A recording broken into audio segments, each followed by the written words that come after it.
इसलिए एक बात मुख्यमंत्री जी ने कही, बड़ी महत्व की बात है, विकास ऐसा नहीं होना चाहिए जिससे समाज में दो वर्ग तैयार हो, सुखी लोगों का और दुखी लोगों का, हैव्स और हैव नॉट। ये गलत विकास है।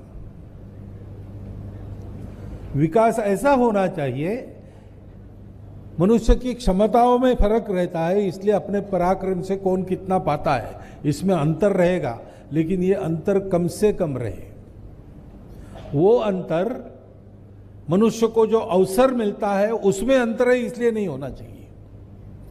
मनुष्य को जो साधन उपलब्ध है उसमें कम ज्यादा है, इसलिए नहीं होना चाहिए।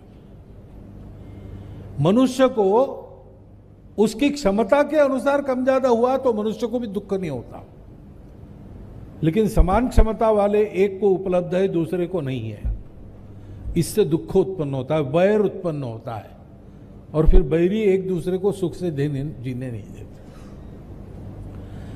और इसलिए विकास की भारतीय अवधारणा वो कहती है दोनों जानो। अब विचार जो किया वो अगर अधूरे दृष्टि पर किया तो अहंकार भी आ जाता है,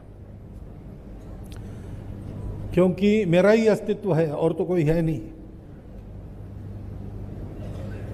मुझे ही जीना है। Struggle for existence, survival of the fittest. तो स्ट्रगल तो है, हमारा सबसे झगड़ा है, क्योंकि स्पर्धा है, और इसलिए सबसे बलवान बनके मुझे आगे जाना पड़ेगा। मेरे उपयोगी होंगे उनको मैं रख लूंगा,